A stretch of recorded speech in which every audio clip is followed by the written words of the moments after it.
আসসালামু আলাইকুম, স্বাগতম নতুন একটি ভিডিওতে। আমি বিপ্লব, আমি আছি মঙ্গোলিয়াতে। আজকে নতুন একটা টপিক নিয়ে আমি কথা বলবো। এটা হচ্ছে মঙ্গোলিয়া আসতে হলে কি করতে হবে জানুন ধাপে ধাপে। পুরো ভিডিওটির সঙ্গে থাকুন এবং পুরো ভিডিওটি দেখুন। প্রথম ধাপ, দেশ বা কাজ সম্পর্কে ধারণা।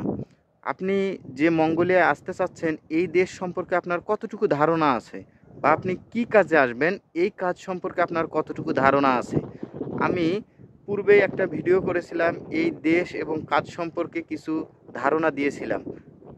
চাইলে আপনারা ওটা দেখে নিতে পারেন, তাহলে আমি পরবর্তী ধাপে চলে যাব।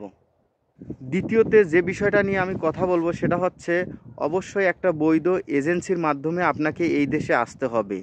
আপনি কখনোই দালালের মাধ্যমে এই দেশে আসার চিন্তা করবেন না। আপনি যদি সরাসরি এজেন্সির সঙ্গে কথা বলে এই দেশে আসতে পারেন, তাহলে আপনার কিছু টাকা সেভ হবে।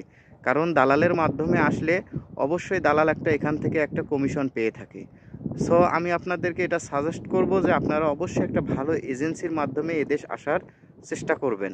এরপরেই আমি যে বিষয়টা নিয়ে কথা বলবো এটা হচ্ছে আপনার পাসপোর্ট এবং মেডিকেল। এখানে আসার পূর্বে অবশ্যই আপনার নিজের পাসপোর্টটা একটু চেক করে নেবেন, কারণ পাসপোর্টে মেয়াদ আছে কি না এটা একটু দেখে নেবেন। বাংলাদেশ থেকে আপনাকে পাসপোর্ট রিনিউ করে আসতে হবে, কারণ মঙ্গোলিয়াতে বাংলাদেশের কোনো অ্যাম্বাসি নাই। পাসপোর্ট ঠিকঠাক থাকলে আপনাকে অবশ্যই পরবর্তীতে বিএমইটি ট্রেনিং করতে হবে, কারণ বিএমইটি ট্রেনিং ছাড়া আপনি কোনো দেশেই ভ্রমণ করতে পারবেন না। এরপরেই আপনাকে ছোট কয়েকটা মেডিকেল টেস্ট থাকবে। আপনি মেডিকেল টেস্ট চাইলে নিজেও করে নিজেকে চেক করে নিতে পারেন যে আসলে আপনি ফিট আছেন কি না। পরেই একটা গুরুত্বপূর্ণ বিষয় নিয়ে আলোচনা করব, এটা হচ্ছে ভিসা প্রসেসিং। কোম্পানির ইনভাইটেশন পেলেই এজেন্সি ভিসার জন্য আবেদন করে। এরপরে ভিসা আসলে আপনি ভালোভাবে ভিসা চেক করে নেবেন, ভিসাটা ঠিক আছে কিনা এটা একটু দেখে নেবেন। প্রয়োজনে অন্য কারো হেল্প নেবেন, তারপরে আপনি ভিসাটা একটু ভালোভাবে চেক করে নেবেন। এর পরের ধাপ হচ্ছে ট্রাভেল ও আগমন পরবর্তী কাজ। আপনার ভিসা প্রসেসিং হয়ে গেলে আপনি প্লেনের টিকিট হাতে পাবেন, এবং প্লেনের টিকিট নিয়ে আপনি মঙ্গোলিয়ার উদ্দেশ্যে রওনা দিবেন।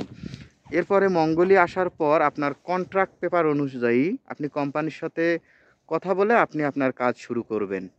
আর যদি এই সময় কেউ মঙ্গোলিয়া আসতে চাচ্ছে বা এই সময় কেউ মঙ্গোলিয়া আসে, তাদের উদ্দেশ্যে আমার বলার থাকবে এতটুকুই, অবশ্যই মঙ্গোলিয়া আসার সময় শীতের পোশাক নিয়ে আসবেন।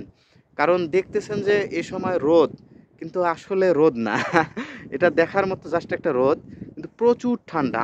আমাকে দেখেন আমি কতগুলো জামা পরেছি, আর আপনারা চাইলে আমি আপনাদেরকে দেখাচ্ছি পিছনের ভিউগুলো, সব দেখেন সাদা হয়ে আছে। কারণ মঙ্গোলিয়ায় এই সময় শীত চলছে আর কি, কিন্তু এত ঠান্ডা যা বলার বাইরে। এখন চলছে -19, যখন -24-25 এরকম একটা সময় আসবে তখন আসলে অনেক ঠান্ডা হবে। তো এখানে কাপড়ের দাম অনেক বেশি, তাই আপনাদেরকে আমি রিকোয়েস্ট করব, এই সময় যদি কেউ মঙ্গোলিয়া আসতে চান অবশ্যই শীতের পোশাক নিয়ে আসবেন। আর শীতের পোশাক, ভারী শীতের পোশাক নেবেন যেগুলা 40-45 পর্যন্ত কাভার করবে। আমার মনে হয় না বাংলাদেশে এরকম পোশাক পাবেন, কিন্তু যতটুকু মোটা পাওয়া যায় আর কি, এরকম কিছু কাপড় কিনবেন। আর থার্মাল শু, এই ধরনের ভালো ভালো জিনিস, এসব ধাপ অনুসরণ করলেই আপনি মঙ্গোলিয়া খুব সহজেই আসতে পারবেন। আর ভিডিওটি ভালো লাগলে লাইক দিবেন, শেয়ার করবেন, আর চ্যানেলটি সাবস্ক্রাইব করে পাশে থাকবেন। আসসালামু আলাইকুম।